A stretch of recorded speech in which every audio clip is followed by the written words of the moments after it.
everybody, and welcome to Teacher Talks. Yes, tonight we are going to have our 83rd session, which is the last session of 2021. Yes, exactly. So it's so excited, and for this night we are having a very special guest for the last session. Yes, when she comes, we are going to start our live sessions. And I'm wearing these glasses because this is the last session before the new year. So the last session of the new year. So I just wanted to be starting the session like this. Okay, tonight there she is. Tonight we are going to have a teacher educator, and a lifelong learner.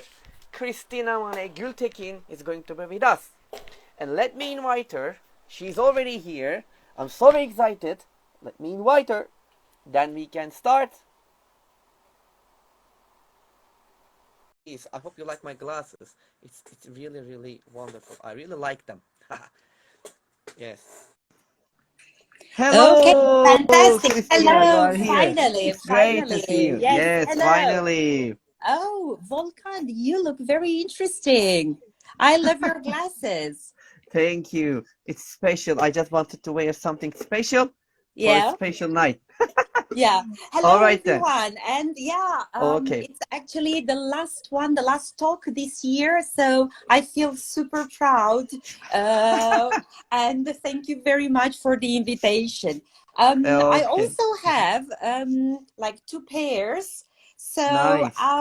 yeah, I know that you ask questions, and when I don't like your questions, I'll just wear my I see sunglasses. the black Okay. glasses. And when Okay. I like your questions, I'll Ah, wear my pink okay. glasses. Okay. Wonderful. Wonderful. Okay. It's great. I Fantastic. really Great. like the idea. You can do that. All right. So, Christina, before starting the live sessions, I just would like to say, the thank you to accept my invitation for Teacher Talk and You're being very my welcome. guest for the Yes. last session of the year. It is Fantastic. special, and I thought that for a special session, very special guest can be really Oh, nice. thank So, you very much. I feel honored, really. I feel honored. Yeah. Thank you. thank Thank you. you. All right. I know that we are all busy and working very hard. So, if you are ready, we can start. Can we? Yes. Let's get Okay. started. I know about you, Christina, but maybe our listeners would like to know about you. So, can you tell us about yourself, please, and a bit about your experiences too? Okay. So, I'm Romanian by origin, and I've been living in Turkey for 13 years now. My husband is Turkish, so that's the Mhm. reason why I'm in Turkey. I've been teaching for 21 years. I know it's hard to believe, but it's the reality, yes. Wow. And I do have degrees. I have a master's degree, a BA in English and French, a master's degrees in teaching English, and I've been, taking lots of continuous professional development courses along the years. And to sum it up, I'm actually a lifelong learner. I think that, it shouldn't sound like a cliche, but we should actually learn all of Hmm. our life, during all our teaching career. So that's, I see. like my belief. Yeah. I see. Okay, then thank you, Christina. So thank you for your experience of to introducing yourself to us. And my next question is about your own education. What was or were your turning points or points in your own education? Right. So as a learner, right, Yeah. I do remember I was in the 6th grade, and my French teacher told me that I had talent for languages. Mm. And well, do you know, I'm not sure I was that talented, but the fact is that I moved from one school to another, and I kind of repeated a level because I was more advanced. So actually, when I did A2 level of French, I've already done it before. So that teacher actually thought I was talented, but I was just, repeating the same topics. The thing is that, I was like 9, 10, right? 9, 10 years. But do you know what? When she told me that thing that I was talented, I started to believe in that. and I followed that path. So I want to link this with how important it is what we tell our learners and how we tell them and how we encourage them. So I've become a language teacher thanks to my French teacher. Okay, so that was a turning point in my learner education. And later on in my teaching, right, later on, I think that a turning point would be when I kind of decided that I wanted to make, the switch from teaching to training, and then training to teaching, and then I went just, forth and backward. So that was a great turning point. And there are so many people that influenced my education, and I could just mention a few, and they are from Turkey. A few of them are from Turkey. So I could mention the late Meral Hoca and Deniz and Stefania Balotto from Pilgrims, and Bahar, and lots of other people who have influenced my education. Yes. And I'm so grateful. I'm so grateful to them. It's I don't know, because of them, it's thanks to them that I'm here tonight. Yeah, you're welcome. It's really thanks to them too. It's great to hear that. Thank you very much. Thank you very much. Okay, so I would like to ask you another question about your, I know that you have been teaching for more than 21 years, and probably you have kind of a teaching style that you are using, and probably you have a kind of a philosophy. So in this case, what is your philosophy of teaching? Well, that's a kind of a standard question that we use when we hire teachers, right? Or I don't know, for whichever, purposes in exams or whichever in job interviews and so on. So I don't know, there are not, right or super wrong answers as well. But what I know of and I'm sure of is that I put the learners at the center of my teaching. So it's student-centered, it's got a lot of active learning, think, pair, share, group work, and so on. It's got a holistic approach, and what we want to achieve is actually communicative competence. And how can we do that?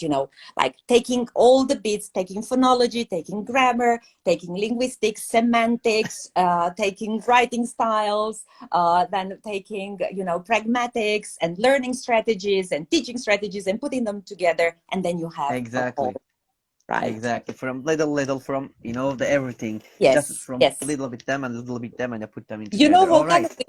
We talk about, personalized learning and so on, and personalized teaching. And I think that that's actually, the future. So we can't really go with a prescribed, syllabus and go and teach it and expect our learners to understand and be successful. So we need to personalize, Yeah, that's a really important point. Yeah, you are right. You are right, Cristina. Thank you about it. And it's a nice philosophy that you have it. And all right, so would you like to add anything else, or can I move to another question? You're gonna like my question, I think. Okay. All right. I know that you have I think you have a member of Tesol Turkey, if I'm not wrong. Yeah, right. Okay, so you like it. Thank you. Oh, Yes. it's nice. And can you tell us about Tesol Turkey? Like, can every teacher become a member of it, and what should we do, and what are the benefits of it? Right. So, professional development is at the core of our profession, right? If we want to keep ourselves updated. So becoming a member of Tesol Turkey will help teachers' professional development. So it's very, very easy. So you just go to the website, you register, and you pay like a very, very small fee, and you become a member. All right. But what are the advantages? Because this is something that I really want to focus on. Yes. So the advantages are like you are a member of a professional network. So we do have like continuous gatherings. We have webinars and our international conference, by the way, which is going to be very soon in March. So I do expect everyone, of course, to join the conference and present, not just as an attendee, but as a presenter as well. And we are organizing webinars. We'll start in January, and lots of other things. We have newsletters and lots of opportunities. You can get discounts on books. You can get discounts at conferences. You can get a discount to become an IATEFL member as well. Wow. So lots of advantages. So now I did volunteer. I'm a member of the Event Planning Council, and I help organizing together with my wonderful team. And I know that Great. a few of them actually were invited here part of your talks. They are absolutely amazing people, absolutely amazing. And we are planning events that help our community and all the teachers in Turkey and abroad develop. So do become members. You have nothing to lose. And I'm also a member of other organizations, and I think that this helped my professional development tremendously. So, Yes. you know, when during like this pandemic, everyone felt a little bit isolated, and we had like lots of conferences, webinars everywhere, you know, they were shooting at us with courses and stuff, you know, but curating them, choosing the ones which are good and suitable for you is quite hard. So becoming a member has lots of benefits. And I'm not, you know, advertising it, you know, for the sake of, you know, okay, come and let's have a bigger community. But I totally believe that all of the teachers are important and they can bring valuable help, and they can add actually value to our organization. So we'd be very, very, very happy to welcome more members to our Tesol Turkey organization. Wonderful, wonderful. Thank you very much for this useful information about Tesol Turkey, Cristina. Thank you. And would you like to add anything else, or can I move to another question? I would just like to tell everyone that do become members of teaching associations. So I will link this to, you know, the previous questions related to turning point in education. Exactly. I changed a lot. I developed a lot by joining professional organizations. And I believe that everyone can benefit. Yeah. Definitely, definitely. All right, thank you very much. Okay, so let's move to another question, but this question is a little bit long, but I'm sure that you like it, because I really wonder what are you going to say about it. If your students like you, does this mean you're a good teacher? Or if your students don't pass the exams, does this mean you're a bad teacher? Why? Why not? Okay, so I'll wear them both. This is nice, really. I like it. Right. So, yeah, that's a difficult question. Okay. So, this is linked actually to building rapport in the classroom, right? So now out of, I don't know, 100 students that you teach maybe, or 24, or I don't know, you can't really have them all loving you.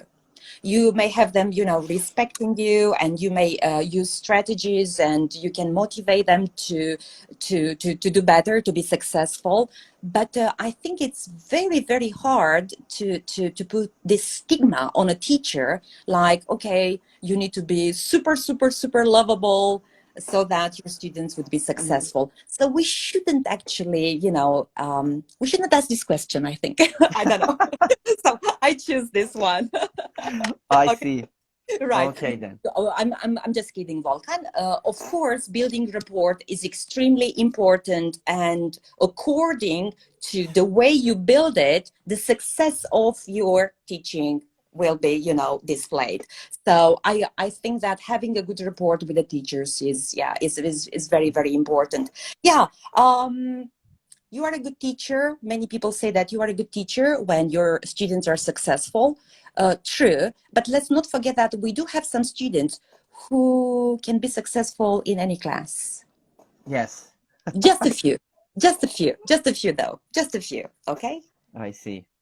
But I understand. nonetheless, the way we teach does influence, you know, the student success. So we do play a major role in that. I see. Did I answer your question? Or... Sure, of course. Definitely. Why not? Okay. Okay, wonderful. Thank you. That's all. Thank you very much. You're Thank you, welcome. Christina. Okay, so let's move to another question then. And so it's about the lesson planning. Yeah. Okay. So what is the most important part in lesson planning for you? For me, Yes. for Yes. all the teachers out there, the most important part is setting up clear aims. Clear, Yes. and then you work, okay, how can I achieve these clear aims? What are the stages of the lesson? How much time do I allot? Do I have Mm-hmm. enough scaffolding? Do I have enough practice? Do I do enough production? And we leave production in the last part of the lesson, in the last 5-10 minutes. That should be, Exactly. the one which should last the longest. Yeah, that should So, be the longest part. Exactly. I yes, totally agree with you. yeah, but I think that even after 21 years of teaching, I still plan my lessons, sometimes not very, like in a detailed manner, but I do know what I need to do at each point. And I think this is something that all of us should think very, very carefully. Sometimes we think that, oh, I'm experienced enough, I can go to the class and just teach it. No, no, really, no. You can't. So, yeah. Exactly. Uh-huh. Yeah, I'm happy you actually asked this question and you brought lesson planning into this. Yeah, which Yeah. is very Yeah. important, no matter how experienced or less experienced you are. Yeah. You're right. Okay, thank you. Thank you, Christina. All right. So the next question is very, I think, interesting. And I'm also wondering what are you going to tell you about the question? What Yeah. frustrates you during the lesson? I like this question. Okay. Um, yeah. So I know that some students or all the students know the answer, okay? But some of them choose not to answer, okay? Because they don't want to stand out. They prefer others, to take the lead. They know the answer, but they don't want to participate. So this frustrates me because I always tell my student, I don't ask questions whose answer you don't know. I'm not crazy, right? I'm not crazy. So I always ask questions and my students know their answers, or at least they are supposed, to guess at least half of it. So this frustrates me. The fact that a few of them are like, no, I will just, sit over here and let others. So that's why instead of appointing one, you answer, we use different ways to elicit answers so we can get from all of them. I see. That Right? frustrates. I see. Okay, Yeah. I got it. Right. Mm-hmm. So kind of like having those students who are, less willing, to be active, to be more active. But it's up to us to make them active. Okay, I already know that, and there are, as I said, there are ways in which I can make them, give their answers. Right. Uh-huh. I Either in see. spoken form or written form. I don't know if you teach Mm-hmm. online in the chat box or in whichever ways, or on pieces I of see. paper. Okay, on post-it notes and so on and so I on. see. All right. Right. Thank you. Thank you, Christina. Okay. So, All right then. Yes, let's look at the next one. So the questions are getting harder, step by step. okay. Does, Okay. all right, does the learning process actually matter or it's all about the achievement of outcomes? Hmm. Okay. So who is first, the hen or the egg? Right. Yeah. The I don't know. I think the hand. yeah. Yeah. Right. Right. Okay. So both of them are equally important, but personally, I think that the learning process is important because during that learning process, we teach student how to approach, let's say, a problem and how to solve it, showing the steps. So, Hmm. for example, if you teach, let's say, process writing, okay, and I'm going to make it very, very specific, okay. Sure, So sure. let's say you teach a type of a paragraph, okay. So how do you do that? You go through a process. So first you do the brainstorming, you show model paragraphs where the topic sentence is missing, others where the concluding sentence is missing, others where the supporting sentences are missing, and later on you put them together and they write their first draft. Okay, you give feedback, second draft, and so on. So it's a whole process, isn't it? It takes time, Yeah. but Hmm. by the end of it, not only that the students are able to write that type of a paragraph, whichever the type is, but they will be able to use the same information, I mean the steps, the process, to write other types of paragraphs, right? Yes. I understand. So Uh-huh. yeah, so yeah, I hope I answered your question Sure, somehow. sure, of course. Yeah, Yeah, of right. course, Christina. Okay, then. Thank you, everybody. And so my next question is about a kind of the lesson experiences. Like I know that most of the people, when you give a kind of seminar or webinar or whatever you have done so far, or when you go to some school to teach or give a kind of, the teacher training, something like this, they always ask you, okay, Christina teacher, can you give us some good examples the in your career, what have you done so far in the classes? But this time I'm gonna ask you vice versa. Can you tell us one of your bad teaching experiences in your career? Yeah, probably. I was expecting this. Many. I've had lots of bad teaching experiences. So I'm gonna give you an example of a bad teaching experience that I had in my home country, where of course I functioned as a teacher, as an English teacher, and another one in Turkey when I first came to Turkey and I didn't know any Turkish whatsoever. So I was at the beginning of my career in Romania and I was teaching in a vocational high school. Uh-huh, I see. um, there were like 30 students in the class, out of which 24 were boys. Okay, so I remember an instance. I had issues with the classroom management. Okay, so I remember an instance where I turned to write on the whiteboard and they started making lots of noises. And when I turned to them, they were silent. They were looking like this. They were playing with me, okay? And I didn't know what to do. I was like, should I stop the lesson? Should I continue? I decided to continue. And then later on, a month later, we kind of solved this, okay? So that's a funny one. I was like in my early 20s, okay? So another one from Turkey with the language barrier, a bad experience. I was teaching a law group in a prep school at a university here in Gaziantep, and I remember a student coming from the very far east. Well, this student never brought his book. He had the course book, but he never brought it. Okay, so one day I was like, okay, so I was like, why didn't you bring your book, in English? And I was thinking he doesn't understand, even though I was showing, like this is the book, why don't you bring it, whatever. And I decided, I don't know, it was like I decided on the spot to ask him in Turkish. And do you know what I did? What I asked? I don't know if I should say it. I just asked, why kitapsız geldin? And the whole class was like, teacher, no, you cannot say that. And I was like, why not? Because in my, with my limited Turkish, I was, kitap and without, so I linked the suffix and so on. So later on, they told me, one girl just stood up and said, teacher, that's something different, And I was like, oh my God, I apologize, so I shouldn't have asked that, So that's something cultural, but I can't say it was a bad experience because I learned not to use that again. Okay. I So see. yeah, so that turned out to be actually a very, very good experience. Yeah, that's really Yes. interesting. But probably they should have understood that you used. I mean, you didn't mean anything something Yeah, bad because of of course, you because didn't I know was it. showing the But that book, yes.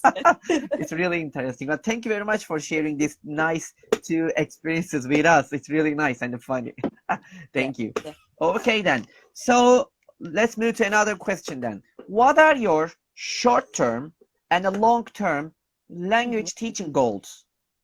Okay, I think my short-term language teaching goals are related to the group of learners I'm teaching at the moment. I'm just, focusing on them, and I want them to finish prep school and pass the exemption exams. So I'm doing, my best to help them achieve that.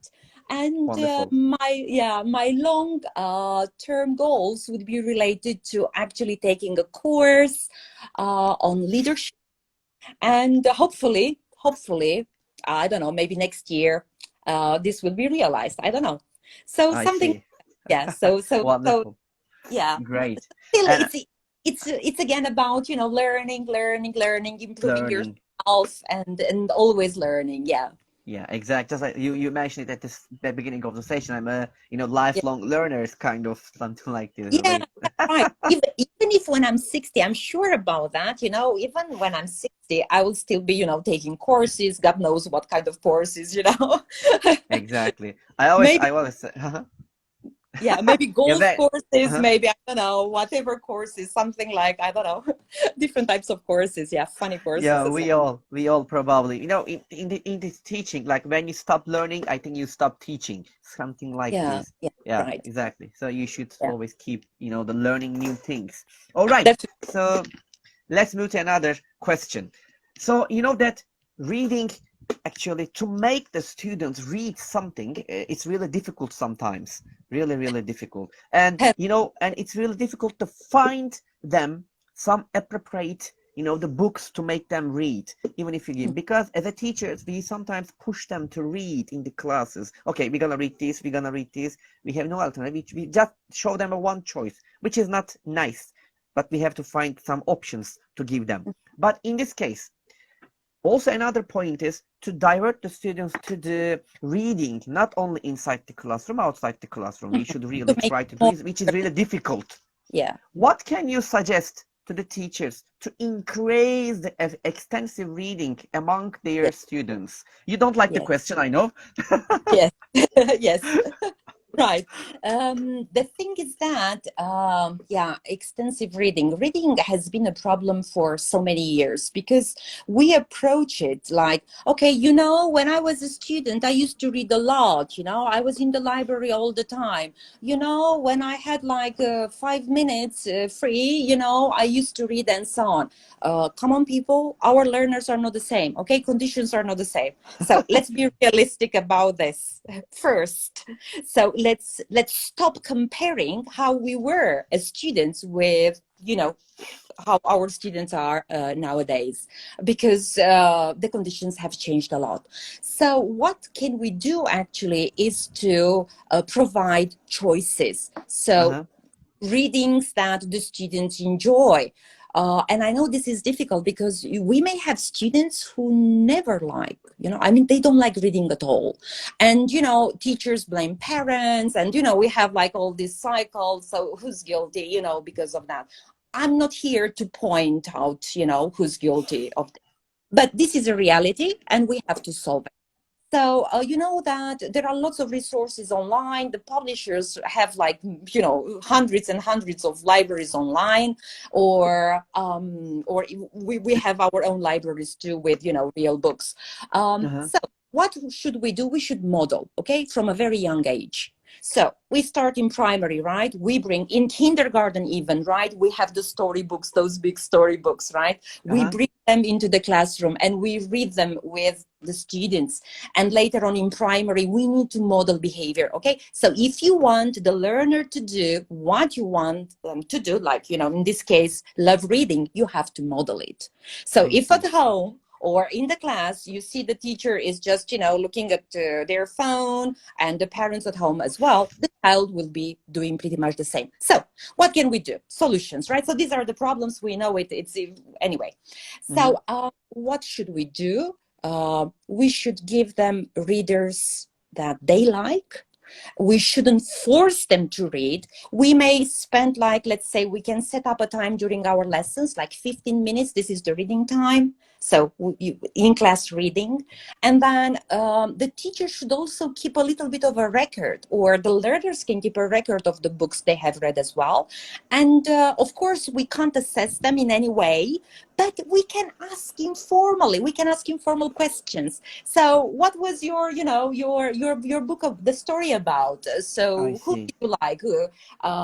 Which character was the best, or whichever? So informal questions that we could ask our learners, and not exactly during the lessons. They may be during the breaks, or I don't know, when we have our tutorials with our students.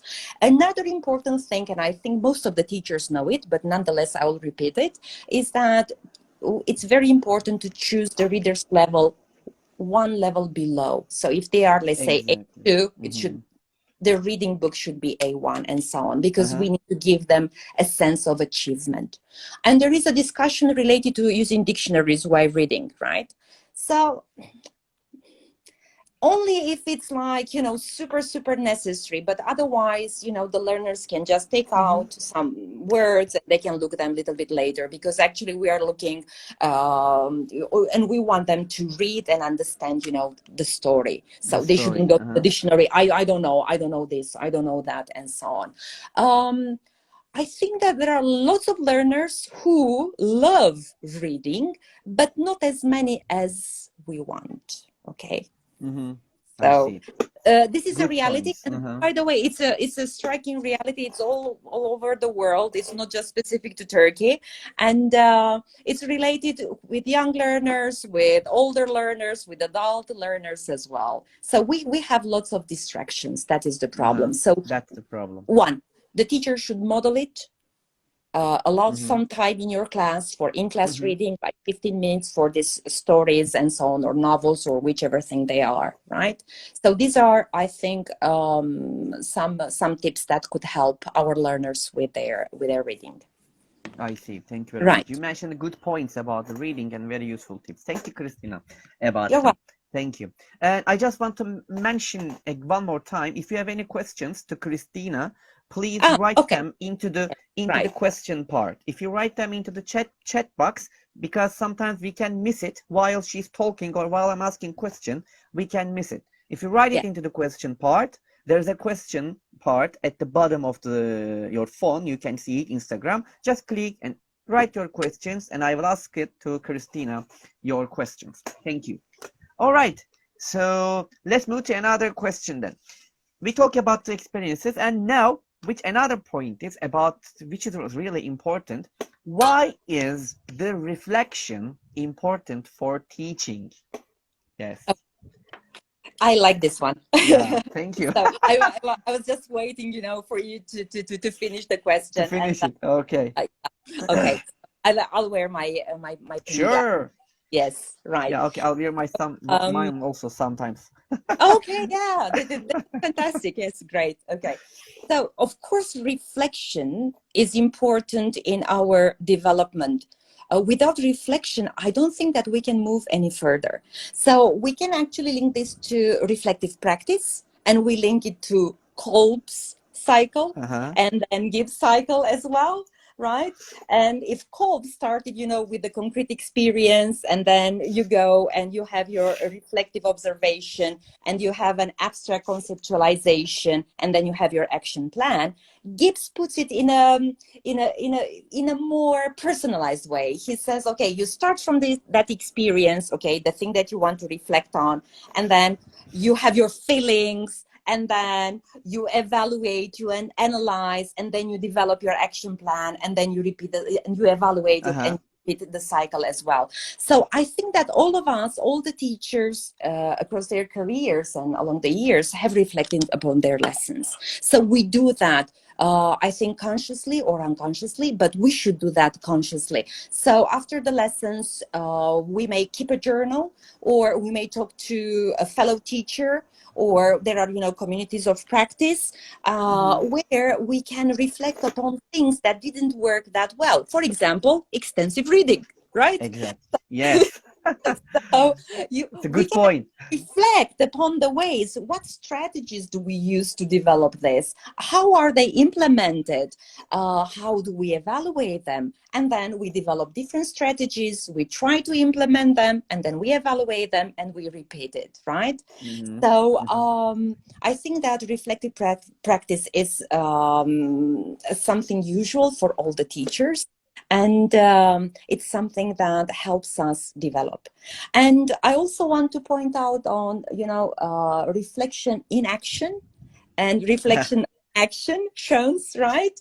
So, and I think all of us at one point in our, you know, teaching or experiences or training experiences, we were in the middle of the lesson or of the session, and we realized that there is something, you know, going on, and then we changed a little bit the order of the activities or what we were supposed to do, because we saw that it didn't work, it didn't serve to, you know, fulfill the aims. And reflection, that is within, so it's exactly when the lesson happens. when you are training or teaching or whichever. Reflection on action is after the lesson, is after the session, where you say, I think Mehmet didn't understand that, you know?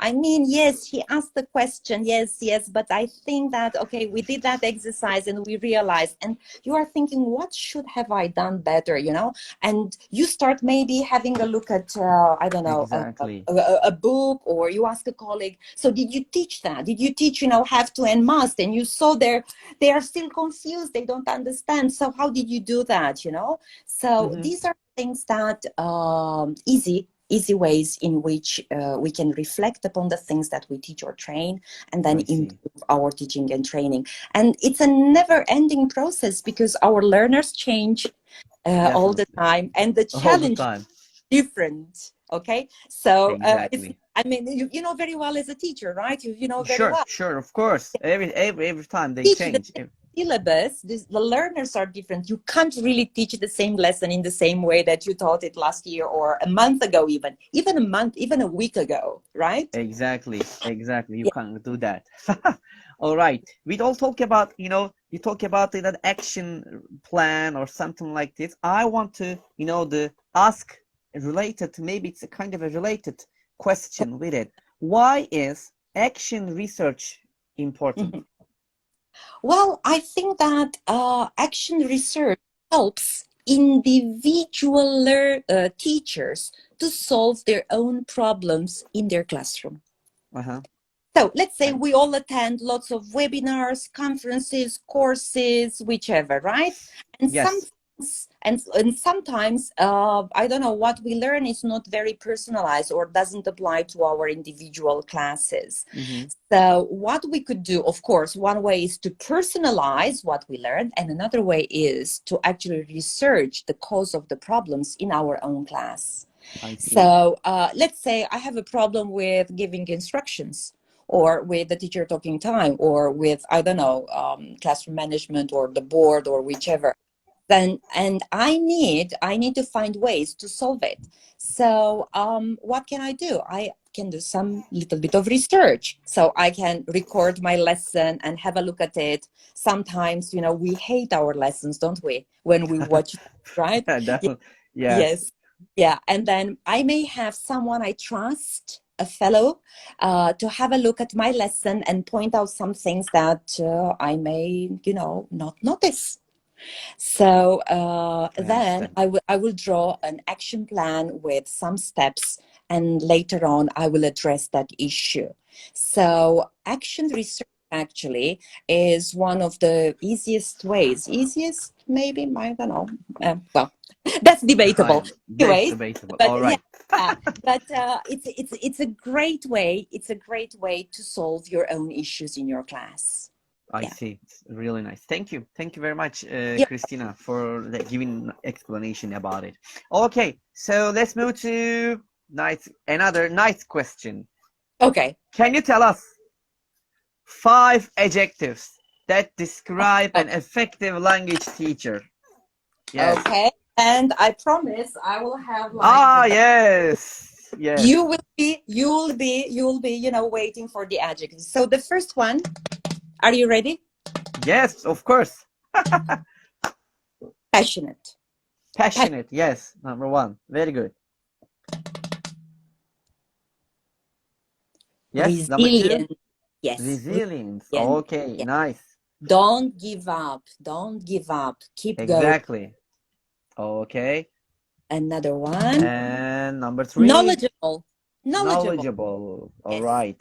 Good. And number 4. 4. Number 4. What can it be? Creative. Yes, creative. And the last one.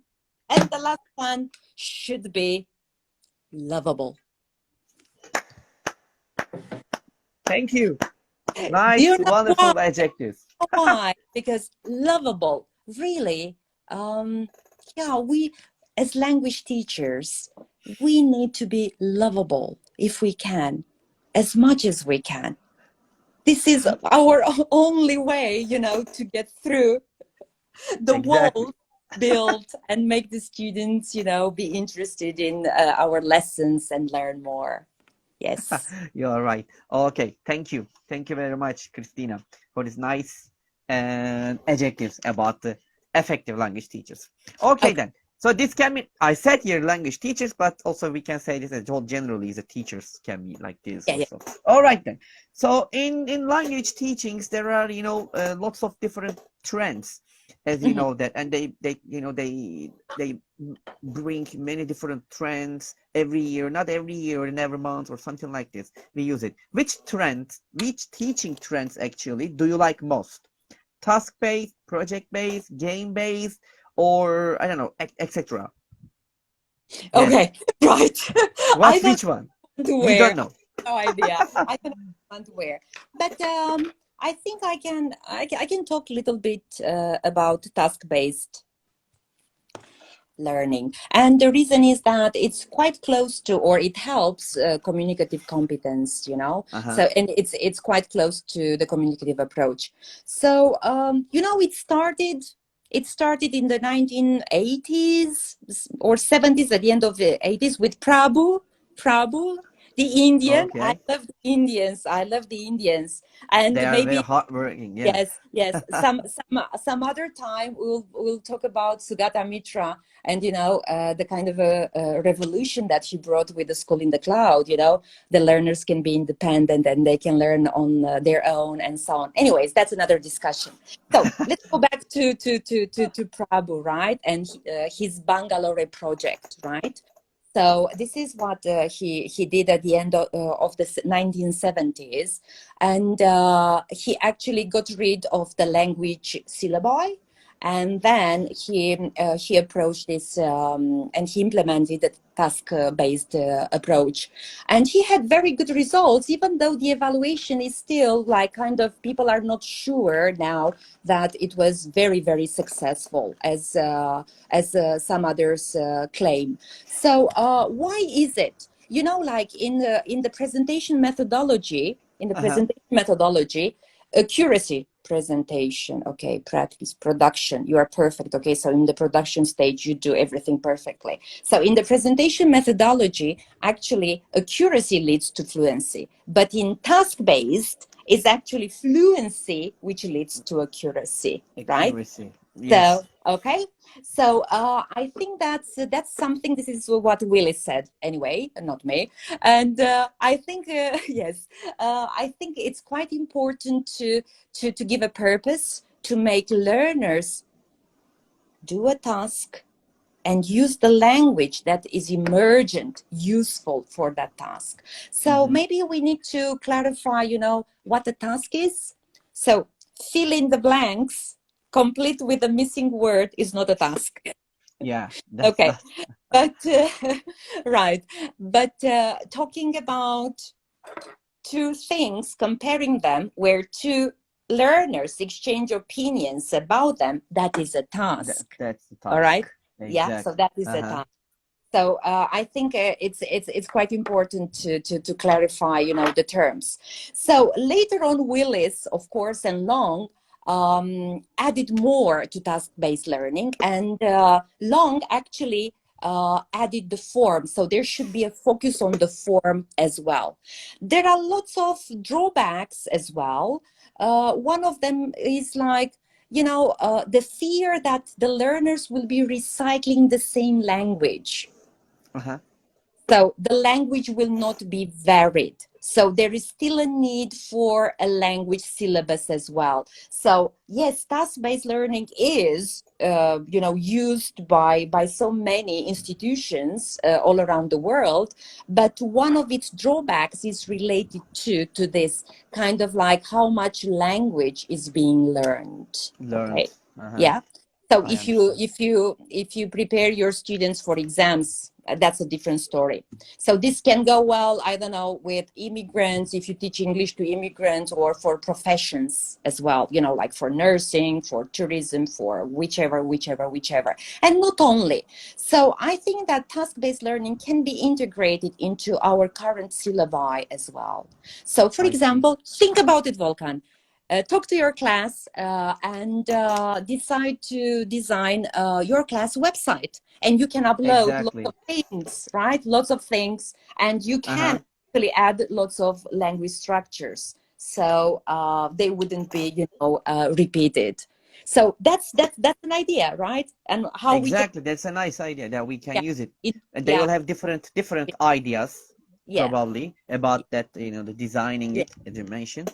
And they yes, work that's the task. They complete the task, they bring it, they absolutely, different ideas comes absolutely, up. right, Hmm. right. It's really nice. Nice. Okay. Thank you. Let's look at the next question. All right. If you could have one superpower to use in the classroom, what would it be and how would it help? Hmm, Have you ever thought it? yeah, I have never thought about this, to be honest, having a superpower. Oh, I think I would make my learners, like their memories. They should remember everything. That would be, my superpower, to make them remember what I teach them. So I Yeah, would bother forever. myself. Yeah, I wouldn't bother myself with, with the boxes, with the vocabulary boxes, with, revising, lots of See, structures and lots of lexes all the time. So I think that would be the one. Yeah. nice fun. You teach once and it stays forever. Yes. Oh, our job would be so easy, wouldn't we? Yeah, yeah, Yes. definitely. Yes, definitely. All right then. So let's move. Thank you very much. It's a nice superpower. Yeah. Okay. What actually we still in 2021, but what was the Yeah. biggest challenge that you faced this year? Oh, so many challenges, Volkan. I don't like to talk about challenges.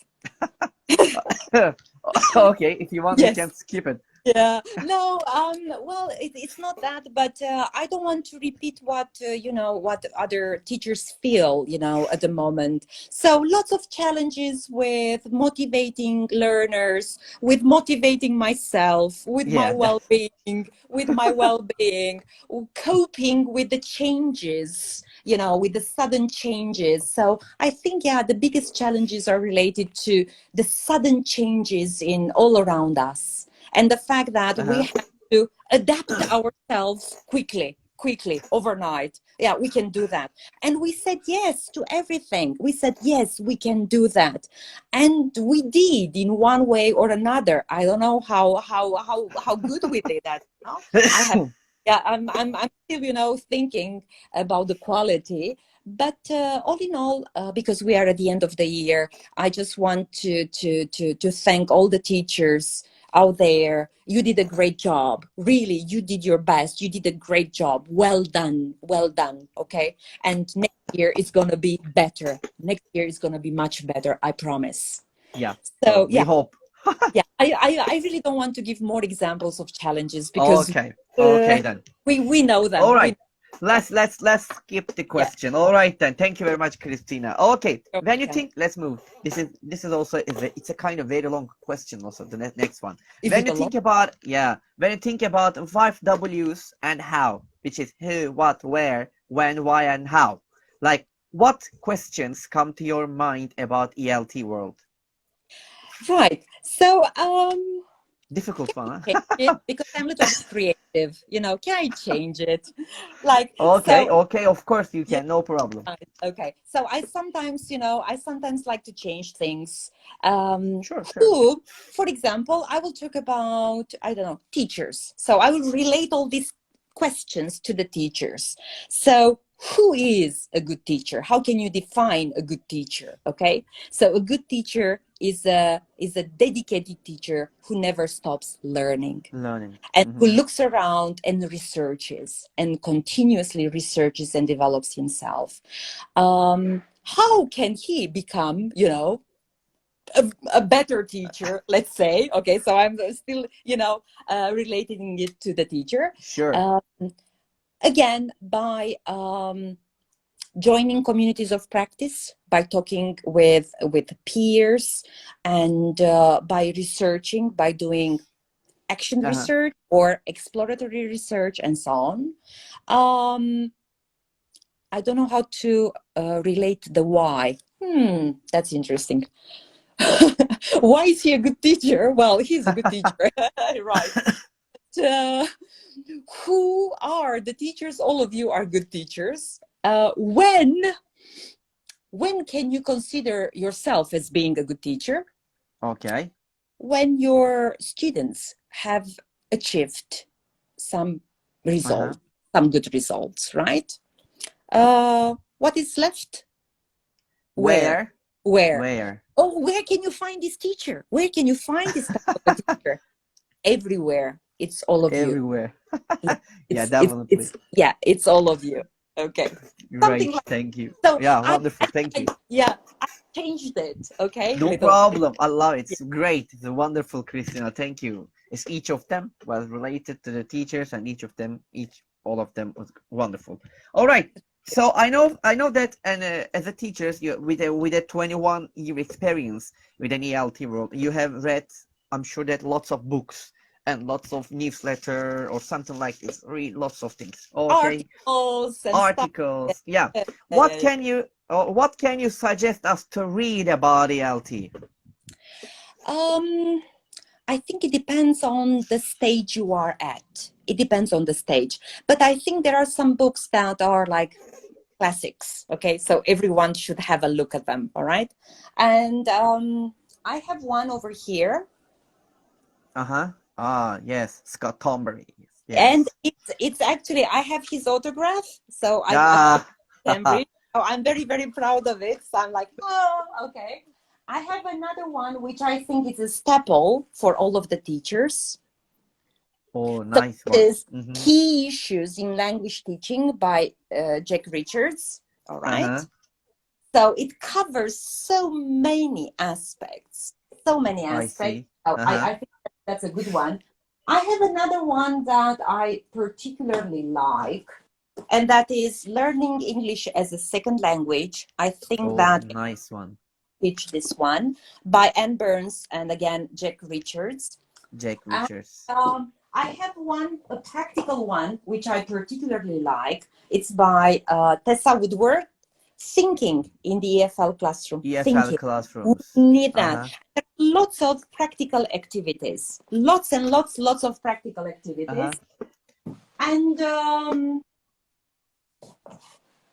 for some teachers who would like to move to management, maybe later on, I think that a language course management, Oh, very nice. okay, Uh-huh. this is under Equals and it's by Richard Rosner. So these are just a few. There are so many more, of course. But I think this could form like, the basis. But again, there are I so see. things. And there is one I'm particularly proud of. I don't know if I can find it now. Anyways, okay. That's all right. So wonderful. You showed us wonderful books, really, which is useful and to read. And if it's okay, can you just send me the names and the I will. writers of the book Yeah, after the yeah, session so I definitely, can share it so that then our definitely, audiences can definitely. maybe they would like to get them or they would like to find about the book, something like this. Thank you. Okay, great. When you ask, these are like 30 language teaching methods, so even teachers with 30 years experience in teaching, right? They may not Uh-huh. know. I mean, we know the methods, but I think it's always good to kind of go back and read again. Read So, again. we forget. It's very normal. Yeah, of course. Very normal. It's very Yeah, normal. So trying to remember is always good. At good. least I Okay. get. I'm getting old. Yeah, we are all forget the things that Yes. we did it before. All right. Okay, thank you. Thank you very much for these nice suggestions. All right, so let's move to another question. And you know that teachers are really, especially after the pandemic, we are really, they feel lots of pressure, Mm-hmm. and some of them really they lose their motivation for Mm-hmm. their jobs, and also they stop, the continuing their professional development Yes. in this area because of Yeah. lots of other things around them happening. So how can ELT teachers like stay motivated and they can continue their PD? Yeah, right. How can they do that? By joining communities of practice, by Uh-huh. joining organizations such as, Tesol Turkey, such as, Tesol International, such as IETFL, such as, I don't know, your association, I think it's Inked, right? And little, yeah, Inget, we can yeah. say. There are lots of organizations. Uh, Mm-hmm. by joining these organizations, you keep abreast with what is Uh-huh. happening in the ELT world, and you can join webinars, and Mm-hmm. you can read newsletters, you can participate, you can start presenting Uh-huh. on things that you know well. So I think that, like, my advice is, don't be alone. Don't just stay over there and feel like you are isolated. Try for help. Now with the Facebook and all the social media, right, people can reach Exactly. out, yes, others, ask questions, I don't know, find answers to the problems that you are having by asking other people. We are never alone. And you know what, the ELT community worldwide is amazing and very Definitely. helpful.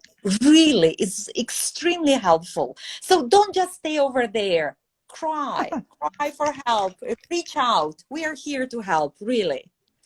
Exactly. That's a really good point, Christina. This the LT world, they definitely they love helping each other.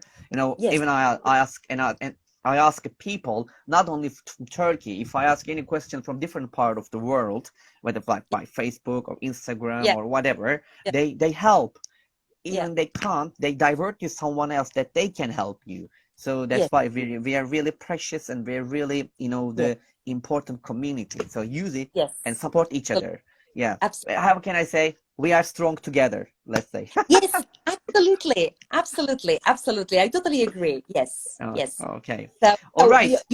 you are Uh-huh. doing a great thing with this as well, with these talks, because you are bringing different people, different teachers, trainers from different backgrounds, and you actually help the teaching community. Yeah, I'm really Yes. happy that it helped. Thank you very much, Christina. Okay, so just a couple questions left. By the way, time flies. And so, yeah, exactly. Two questions left. Let's move to the first question before the last one. Okay, let's say we finish the interview and you Oh, step outside the house, let's say, and find a lottery ticket that ends up with $10 million. What would you do? Yes, okay, okay. So you like definitely, it. Probably. that's You should definitely love it.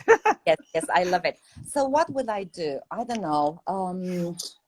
I would probably keep some for myself, but I will. I will just build a school, a foundation school, because this is one of my dreams. I want to have my own school, inshallah, one day. I hope, Uh, inshallah. Yeah, I inshallah. hope so. And yeah, and I would actually help students. I will give scholarships to students from very poor backgrounds, and give them equal opportunities to develop and be successful in life. Okay, so that's one thing. With $10 million, I could do that, and I would really Yeah. like to do that. If someone listens, I'm really serious about it. Yeah, you can, if you Yes, want to donate money to us, $10 million, you can easily do it. We yes, can use it for good yes. purposes. Yeah, absolutely, absolutely. And I think that we can find like-minded people, so other people that would come up with their ideas and make this, develop. Yeah, absolutely, absolutely. So you Exactly. know what? No matter how much money you have on your own, you can't be happy. Okay, you can't be happy. What will you do? So eat caviar every single day alone? No. Sharing is caring. Sharing. Exactly. So sharing is happiness, actually. Hmm. Yes. Definitely. Sharing is caring. Yeah, when you share the things that you have with others, you Yeah. become more happy than ever. All right. Thank you very much. All You're right, Christina. Here is the last question of Teacher Talks. Are you ready for it? okay. Yeah. Sure. Okay. What is your motto? What's my motto? As crazy as I may seem, my motto is work hard, play hard, and enjoy Ah, every second of it. work hard. By the way, it's a nice. Someone is right here. like Yeah. CC College of Cristina. Yeah. Oh, okay, that's a nice name. Oh, thank you. Yes, yes, it's a college. CC Right, right. College of Oh, Cristina. but Nice don't one. mention my name. I wouldn't like my name over there. And Definitely okay, not. let's back to the motto. And your motto is really nice that we use it. Work hard, you said, and Play hard play hard. and enjoy every second of it. Okay. All So right, thank you. under this and this and this, there is a lot of work. Okay. Definitely. So I'm sure yes, that. So yeah, keep working hard. If you want to get success, you should keep working hard. All right. absolutely. So that's all from the Teacher Talk questions by my side, Christina. Before ending our live session, the last session of 2020, would you like to add anything else? I want to thank you for the invitation, and I want to thank all the people. I recognize some names. I just had a look, and scroll down. Thank you very much for joining in, guys. And I want to tell all of you that you are amazing, and you matter. And what you are doing is very important, and all of us appreciate it. Okay, so we appreciate our work. We ourselves appreciate our work, and together we are definitely stronger.